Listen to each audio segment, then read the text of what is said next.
Welcome back to another episode of Eli the Computer Guy Screams at Clouds. Look, here's code. Here is actual code that you don't care about. This is code that I'm working on for our vector database class for next week for Silicon Dojo. I talked about it in the last video. So let's get away from that.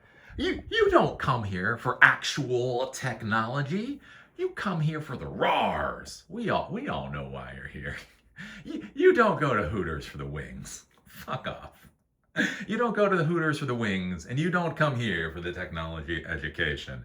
You come here for the RARs.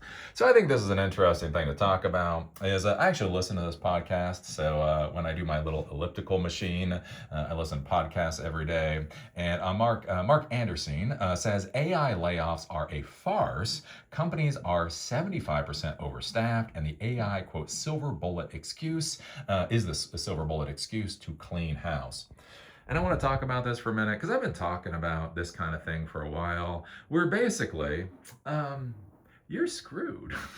You're screwed. I don't know how to put this to you, boy, but you're kind of fucked. Because one of the problems that we've had over the past decade is all of these companies have been overhiring. Again, it's amazing talking with people in the technology world. I don't know with a lot of the folks if they're even really technology professionals. They have jobs where they get paid to write code or whatever, but is that really actually being a technology professional? One of the most controversial comments I made a few years ago was the idea that to be a technology professional, you use technology to solve problems. You would not believe the hate I got over that. Holy shit. Right? And I think the interesting thing is as the time has gone by, basically more and more technology professionals or people that work in the tech world, they don't actually see themselves as people that deliver value to the organization. They see themselves as people that open up VS Code and I don't know, eat quinoa salads or whatever else, and then get paid a crap ton of money. I warned about this before with all of these employees protesting their own company on the company dime. Now, again, a lot of people get confused when I talk about this. I'm not saying you shouldn't protest, right, on your time off. Again, at night, on the weekends, take some time off and by all means protest. Again, I'm not saying you shouldn't even protest your company. Sometimes, but you do got to be careful about it. My issue with this is, and you really got to think about how fucked up our industry became, is you literally had employees that were being paid. It was on company time. They are protesting their company and demanding their company get rid of customers, essentially. So the company is paying them to degrade the value of the company. And that's the kind of thing is once you start seeing that horse crap, you know there's problems. Again, like when you're sitting there and actually doing technology work, you just don't have the brain power for this kind of thing. Right? My wife will come down sometimes when I'm writing code or doing something deep into technology. And she'll ask me like, what should we have for dinner tonight? And I'll look at her like I'm a fucking idiot. I'm like, what? Because the brain's just not there. Because your brain is tasked with, trying to figure out these technology problems. And, whether you want a pizza or a hamburger tonight, it's oh my God. I don't have the bandwidth for this right now, dear. So you got to think about it. If you have lots of employees that have enough bandwidth to get together, create little placards, and go and march around their little corporate campus, it kind of shows you they have enough brain power to actually do that. And if they have enough brain power to actually do that, it does make you question why are they getting paid, right? Again, it's an important thing to be thinking about. I talked about this before where I was at an event in Miami, a tech event in Miami, and I was eavesdropping these two people talking, and they were talking about the fact that most managers they know want people to come back into the office and not do work from home, mainly because they don't know what their KPIs are, key performance indicators, basically what task the employee does that brings value to the company, that most managers like literally have no idea what KPIs are anymore. And so they feel better having people in the office because then it feels like the employees are working and they're managing them. But then think about this for a second. And again, like I feel like some of the kids out there, some of the old kids out there don't quite grasp this concept. Your company doesn't know your value. Your company literally has not been measuring the value you bring to the organization for years, to the point that the managers don't even understand the concept of coming up with KPIs. And so here's the thing, if the company has no idea why you're valuable, do you think you are? Do you think you are? And that's where we're talking about this whole Marc Andreessen thing. And he's talking about this, saying that he thinks many companies are 75% overstaffed. In an interview on the 20 VC podcast with venture capitalist and host, blah, blah, the billionaire said AI was the scapegoat for layoffs that are actually the result of overhiring in the wake of the COVID pandemic. Quote, essentially, every large company is overstaffed, he said. It's at least overstaffed by 20%. I think most large companies are overstaffed by 50%. I think a lot of them are overstaffed by 75%, he said. Now they all have the silver bullet excuse. It's AI. Right? And yeah, I think this is going to be the big concern. I've been talking about a lot of layoffs, right? Last year I talked about the layoffs. Microsoft laid off 16,000. Amazon's laid off God knows how many thousand. UPS is laying off. Government's laying off. All these companies are laying off. And I think the big thing to understand is that I don't think we're at the end of the beginning of these layoffs. Like when Marc Andreessen is talking about this, he's talking about this now. Like that podcast happened like a week or so ago. This is not a podcast from 2024 where he was foreshadowing the layoffs to come.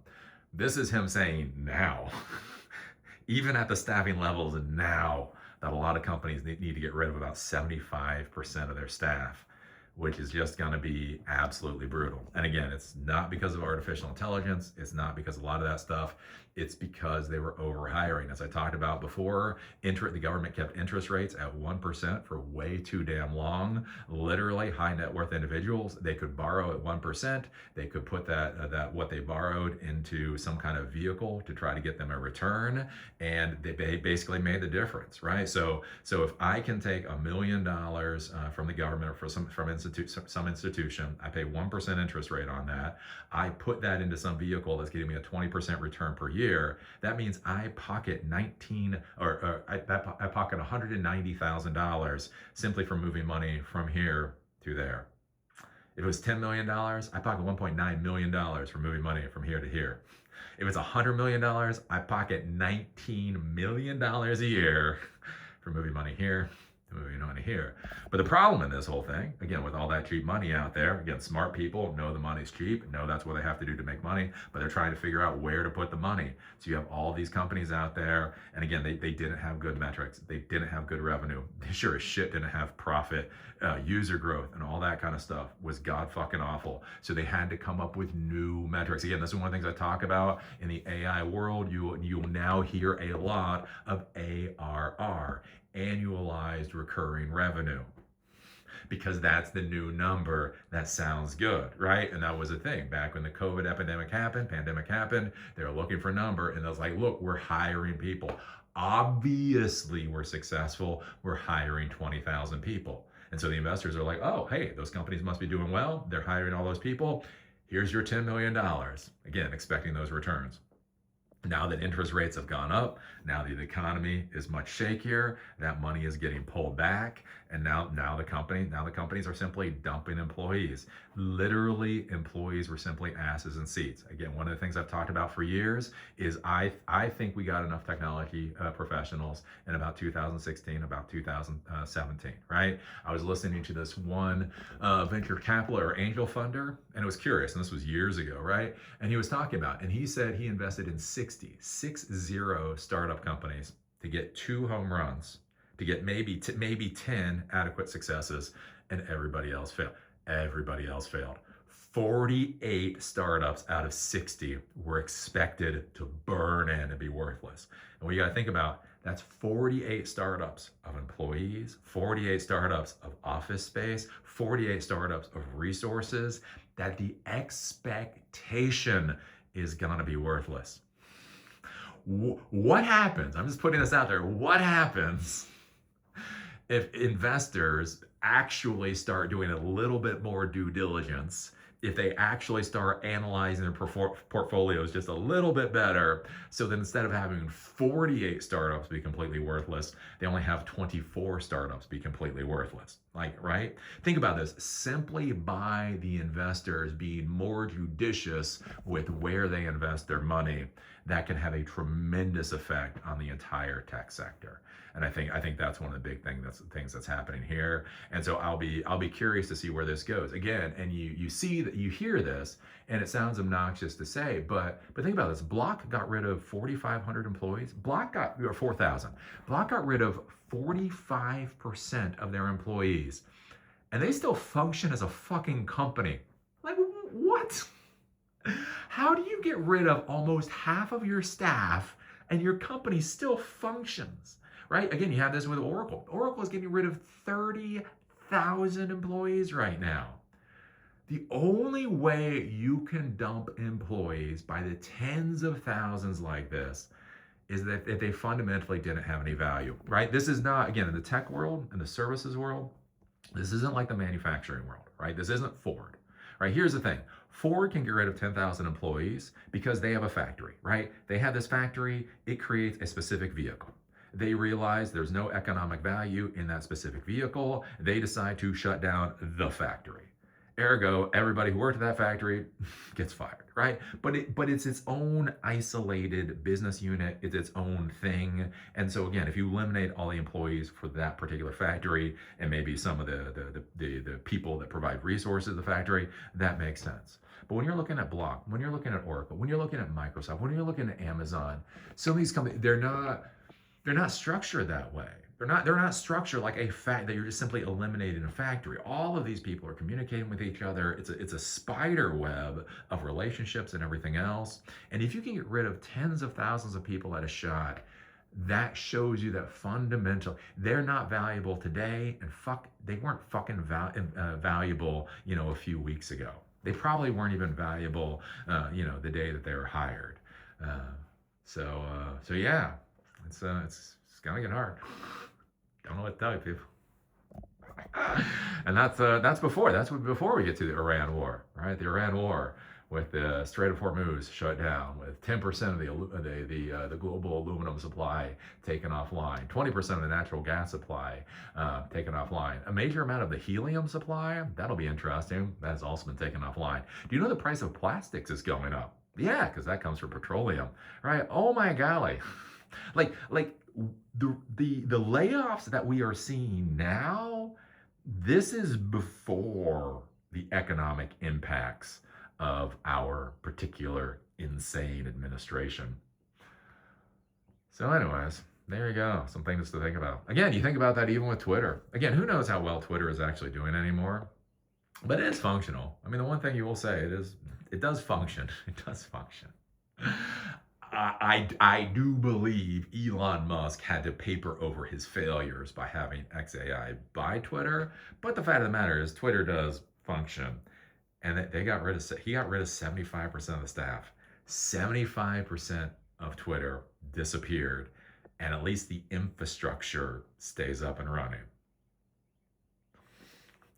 Just saying, like, I think about this back with, when things like Ansible, not really Ansible, like Puppet and Chef orchestration software came out. And again, I was at an Interop in New York City years ago, 2011, 2012, and there was a CTO that came up and was talking about their implementation of technology, and that with the new technology that was out there, they had doubled the headcount of their employees at the exact same time they had reduced the headcount of their tech support staff by 25%.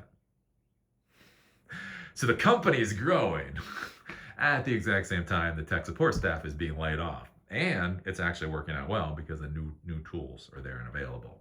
So yeah, some things to be thinking about. So you should go to your boss. You should ask them what your KPIs are. Hey boss, yeah, what's my KPI? 1, what's my KPI? 2, how do I rate as far as KPIs are concerned?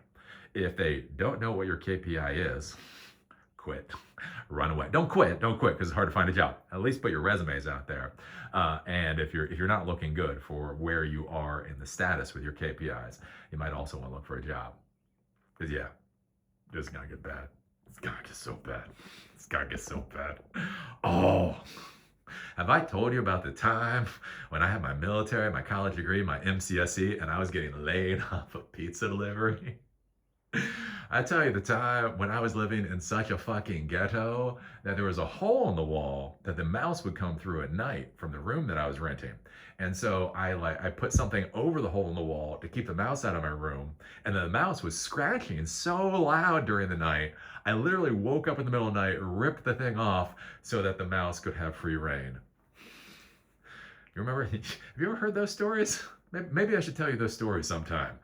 That's how it goes sometimes. That's how it goes. So anyways, put your thoughts down below. Do remember I do these videos in order to support Silicon Dojo, hands-on technology education that empowers you to build something, even if people aren't going to pay you to do it. Anyways, we're going to have a class on vector databases and RAG in Durham next week. We're going to have more classes here in Asheville. If you're interested, take a look at silicondojo.com. If you want to support silicondojo.com, there's a donor box link down below. And with that, see y'all later.